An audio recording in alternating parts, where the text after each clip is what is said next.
धरणी की जय, श्री अवनी महारानी की जय, श्री वल्लभाधीश की जय, श्री गोसाई जी परम दयाल। देखो जी, ये प्राचीन बहुत सबसे पहला दिल्ली का वल्लभ संप्रदाय के हिसाब से सेवा का मंदिर है। ये ठाकुर जी का चित्रकारी है। ये देखो चित्रकारी जो बनी हुई है, ये आप चित्रकारी लिया ऊपर आ जाओ। ये सारी चित्रकारी बनी हुई है ठाकुर जी की।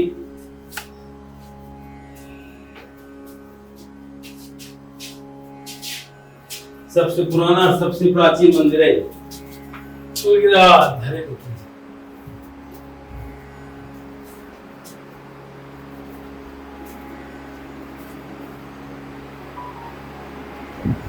दिल्ली का सबसे पुराना और सबसे प्राचीन मंदिर है, सबसे पहला मंदिर है।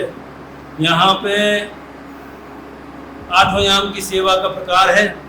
8 याम की सेवा हो रही है। मैं राधा रमन शास्त्री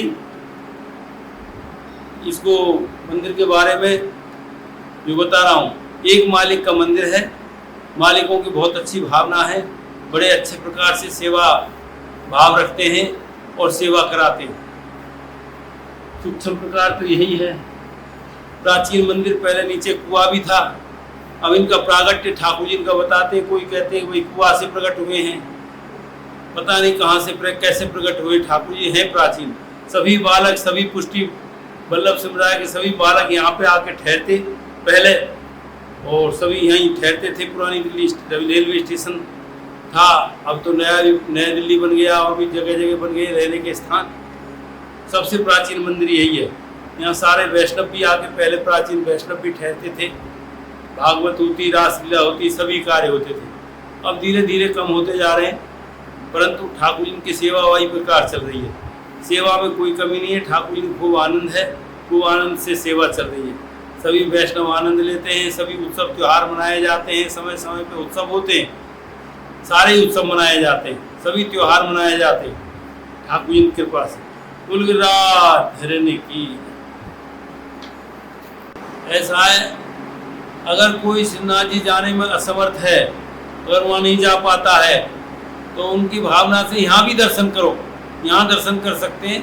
वही ठाकुर जी विराजमान है, वैसे ही सेवा है, वैसे ही सेवा का आनंद है। ठाकुर जी सभी जगह हैं, तो दूर के कारण वहाँ नहीं जा सके आदमी, तो यहाँ सेवा कर सकते हैं आराम से। सभी सेवा होती है, सभी प्रकार की सेवा हो रही है, सभी उत्सव त्यौहार हो रहे हैं।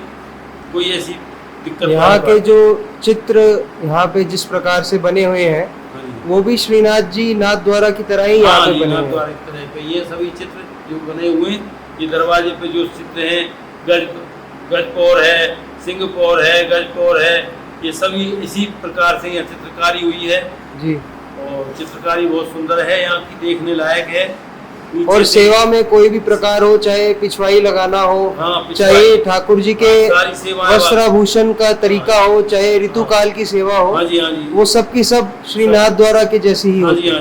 सभी नाथ द्वारा के समान होती है। जी जी जी। मतलब अंतर तो है, वहाँ विस्तार में होती है या सूक्ष्म में होती है, हाँ जी है, पर सेवाएं सारी होती है। एक बात ये भी है कि दिल्ली बहुत ज्यादा एक मॉडर्न एरिया है, और वहाँ पे भी चांदनी चौक के इस मंदिर में एक ब्रज जैसी अनुभूति हमें मिलती है। हाँ जी, हाँ जी। सभी वैष्णव कहते हैं, जो भी आते हैं दर्शन करने, वो कहते हैं भाई हम यहाँ इस मंदिर में आते हैं, हाँ। बड़ी शांति प्राप्त होती है और मनोकामनाएं पूर्ण होती है सबकी। एक तरह से ऐसे ही लगता है कि वृंदावन आ गए।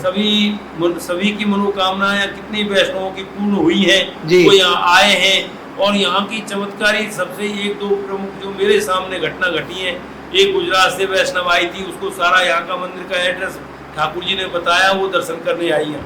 एक अमृतसर से एक महानपुर से आए थे वैष्णव, और यहाँ सारे वैष्णव बैठे हुए थे, सत्संग हो रहा था, मैं यहाँ प्रवचन कर रहा था। उस टाइम पे उसने कहा कि मुझको ठाकुर जी ने इस तरीके से आपका नाम बताया है, और इस पूछा घासीराम गली का नाम बताया, चांदनी चौक बताया, पूरा एड्रेस ठाकुर जी ने बताया है। उसी को सुन करके मैं यहाँ दर्शन करने आया हूँ।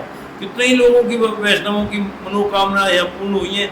मेरे देखते देखते कितने ही वैष्णव आते हैं, कहते हैं मुखिया जी हम यहाँ दर्शन करने आए, हमारी ये मनोकामना थी, पूर्ण हो गई। हमने ठाकुर जी की ये मनोती मानी थी। कई वैष्णव तो अपने घरों से 16 किलोमीटर से पैदल चल के आते हैं दर्शन करने, नंगे पांव। ये भी है।